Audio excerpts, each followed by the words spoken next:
सुधा समाधान।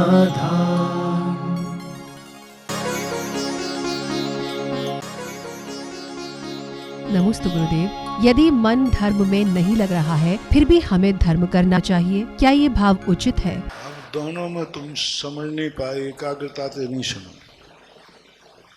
भाव शून्य क्रिया निरर्थक है, लेकिन भाव शून्य क्रिया में तुम्हारा कल्याण तो नहीं है, लेकिन तुम जो बाहर रह करके दूसरे का नाश करते उससे तो बच गए।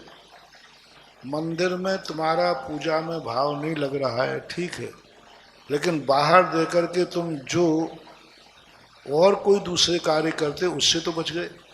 कोई झगड़ा हो सकता था, उससे बच गए। बाहर बैठे बैठे कोई तुमसे कुछ कहते, उतनी देर तुम गलत खान पीन करते। मंदिर में बैठ के मन ही तो बिगड़ा है, वचन और तन तो नहीं बिगड़ा। बाहर रहते तो मन भी बिगड़ जाता, तन भी बिगड़ जाता और काया भी बिगड़ जाती। इसलिए बिना मन के भी यदि धर्म करोगे तो मन का ही बिगड़ेगा।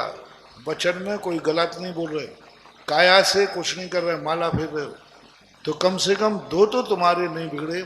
और बाहर रहने पर मन तो बिगड़ेगा ही, साथ में वचन भी बिगड़ सकता है और काया भी बिगड़ सकती है। इसलिए ऐसा कहा गया। बाकी मन से बिगड़ा हुआ धर्म स्वयं के लिए कार्यकारी नहीं। जैसे कोई व्यक्ति को मैंने कहा था कि किसी व्यक्ति के मारने का भाव हो रहा है, भाव तो वो मारने का कर रहा है, लेकिन मैंने नियम लिया है मैं मारूंगा नहीं, भाव तो हो रहा है। एक व्यक्ति कहता है जब भाव हो गया है तो निपटा दो। रात में खाने का भाव हो गया तो भाव हो गया तो अब खा लो, भाव तो हो ही गया। अरे भाव हो गया तो तुम खा लो, ठीक है, लेकिन तुम्हारे रात्रि भोजन में जितने जीव मरते वो तुमने नहीं खाया, वो तो बच गए।